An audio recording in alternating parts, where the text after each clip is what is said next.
Salam sejahtera pemirsa CBN Indonesia dimanapun Anda berada. Senang sekali kita boleh bertemu kembali dalam acara pembacaan buku Yesus Nama di Atas Segala Nama, tulisan dari Nyonya Ellen G. White. Dan pada saat ini kita sudah memasuki halaman ke-291 dengan judul Juru Selamat yang Telah Bangkit. Dan saya undang pemirsa di rumah untuk kita boleh sama-sama membuka Alkitab kita di dalam Matius 13 ayat 23. Yang ditaburkan di tanah yang baik ialah orang yang mendengar firman itu dan mengerti.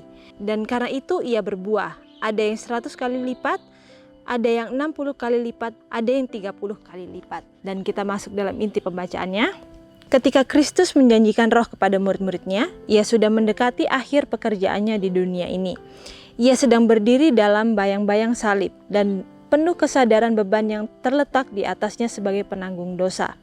Sebelum mempersembahkan dirinya sendiri sebagai korban sembelihan, ia memberikan petunjuk kepada murid-muridnya mengenai pemberian yang paling penting dan sempurna yang dikaruniakannya kepada para pengikutnya. Pemberian yang akan membawa di dalam jangkauan mereka sumber-sumber yang tidak terbatas akan rahmat-Nya. Aku meminta kepada Bapa, katanya, dan ia akan memberikan kepadamu seorang penolong lain, supaya ia menyertai kamu, yaitu roh kebenaran.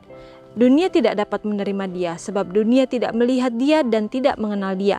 Tetapi kamu mengenal dia, sebab ia menyertai kamu dan akan diam di dalam kamu. Terdapat dalam Yohanes 14 ayat 16 dan 17. Jadi bagaimana di sini dikatakan bahwa Yesus menjanjikan seorang penolong bagi murid-muridnya. Dan tentu saja penolong itu juga menjadi penolong bagi kita saat ini. Terutama dengan kita yang hidup di akhir zaman. Kita tahu bahwa waktu kita sudah sangat singkat. Maka dari itulah Tuhan memberikan kepada kita seorang penolong.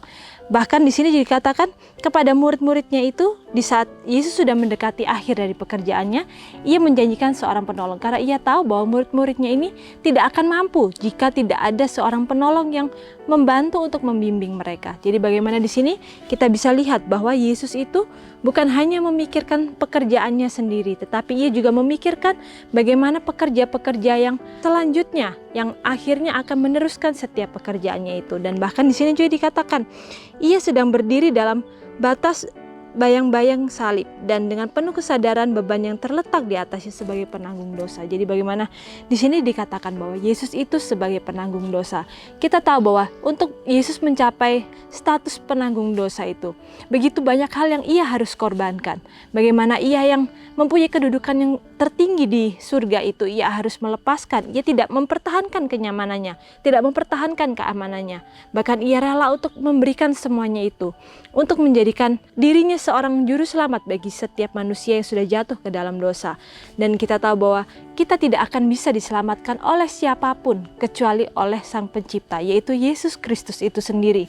Dan di sini juga dikatakan bahwa ketika ia sedang berada dalam bayang-bayang salib itu, sebelum mempersembahkan dirinya sendiri sebagai korban sembelihan, dikatakan ia memberi petunjuk kepada murid-muridnya mengenai pemberian yang paling penting dan sempurna yang dikaruniakannya kepada para pengikutnya. Jadi bagaimana di sini Yesus sendiri menjelaskan bahwa pemberian Roh Kudus itu adalah pemberian yang sangat penting dan sangat sempurna yang bisa dikaruniakan Yesus sebagai pengajar kepada murid-muridnya. Jadi bagaimana di sini kita bisa lihat bagaimana pentingnya Roh Kudus untuk ada dalam kehidupan kita.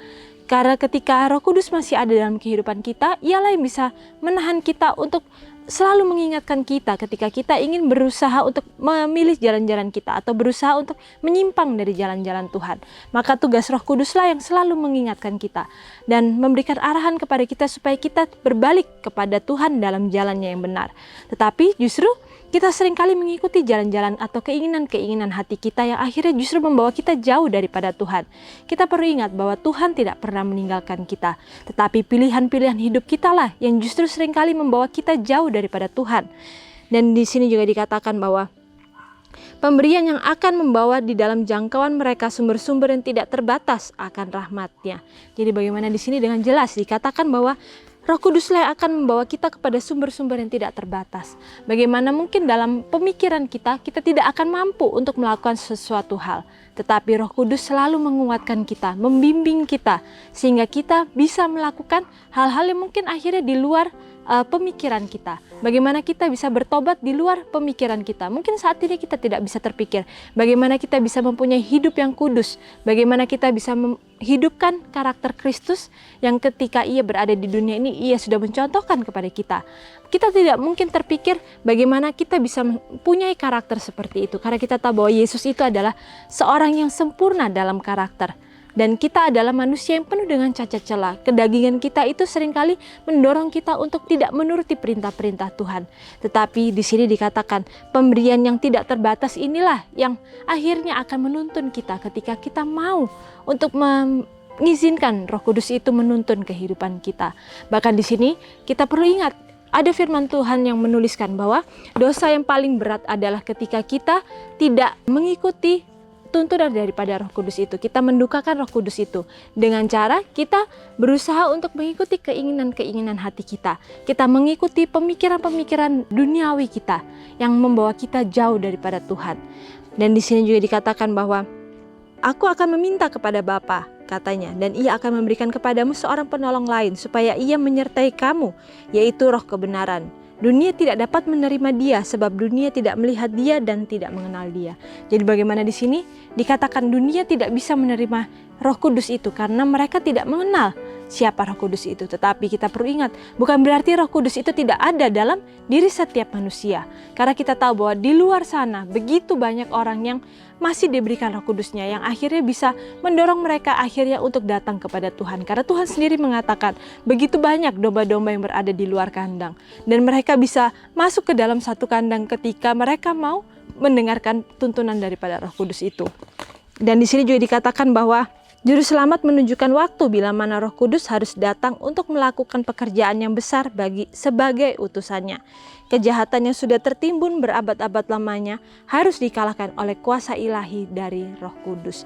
Jadi bagaimana di sini dikatakan bahwa Juru Selamat menunjukkan waktu di mana Roh Kudus itu akan datang, dan ketika ia sudah datang, dikatakan kejahatan itulah yang akhirnya harus dikalahkan oleh kuasa daripada ilahi tersebut. Jadi bagaimana di sini kita kembali diingatkan bahwa kita tidak mampu untuk mengalahkan kuasa kegelapan itu hanya dengan mengandalkan diri kita atau pemikiran kita sendiri.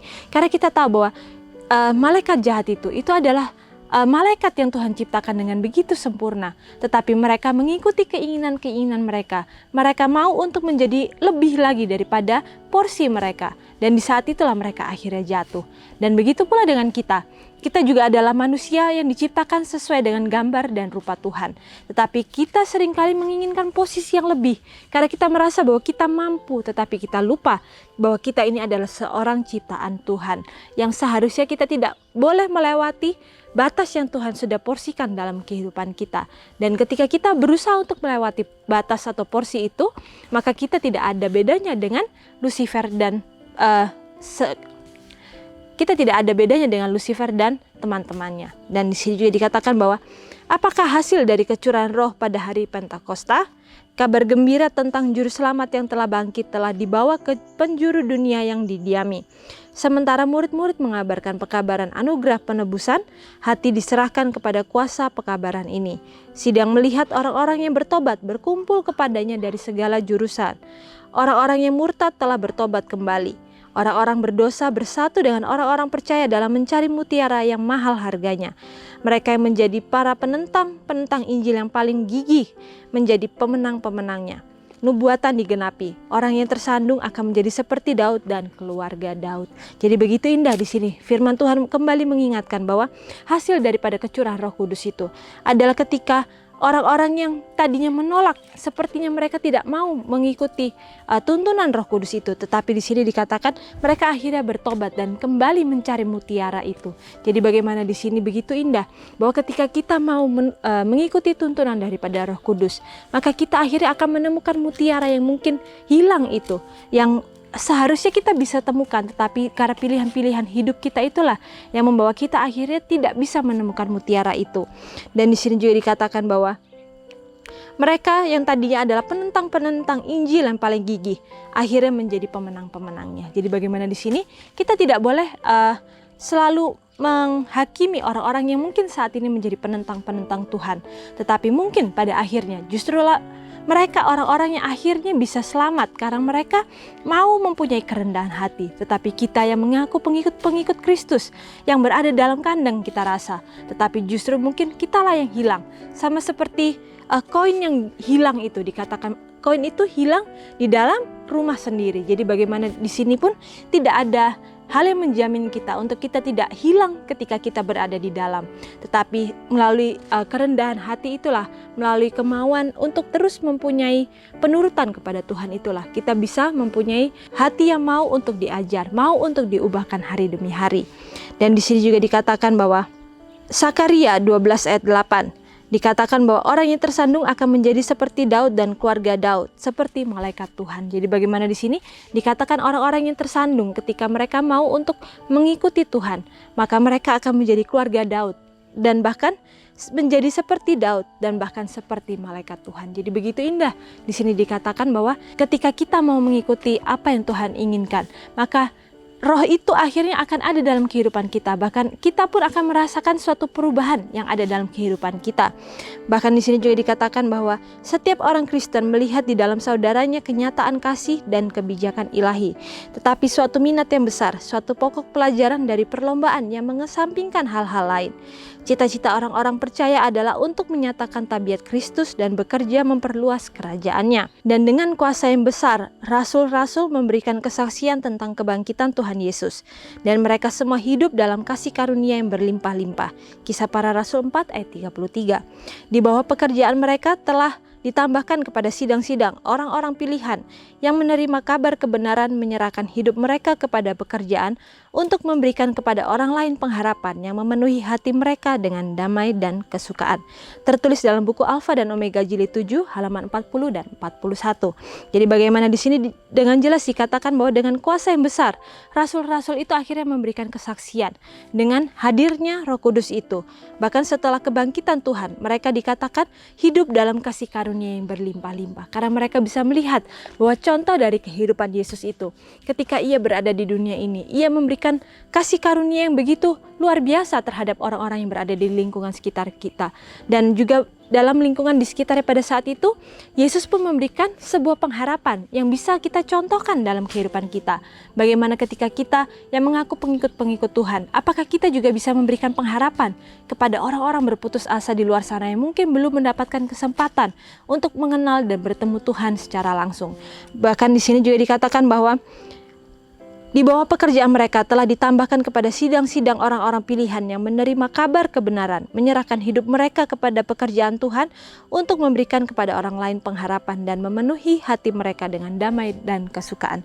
Jadi bagaimana di sini dikatakan orang-orang yang mau untuk menerima Roh Kudus itu, mereka akhirnya memberikan diri untuk menjadi pekerja-pekerja Tuhan, untuk menjadi orang-orang pilihan yang mau menyerahkan seluruh hidup mereka, seluruh pilihan-pilihan kehidupan mereka hanya kepada Tuhan dan mengandalkan Tuhan dalam kehidupan mereka. Jadi bagaimana di sini pun kita bisa belajar bahwa ketika kita mau untuk menyerahkan keinginan-keinginan kita kepada Tuhan dan mengandalkan Tuhan dalam kehidupan kita, bagaimana kita bisa melihat Tuhan yang akan menuntun jalan kehidupan kita.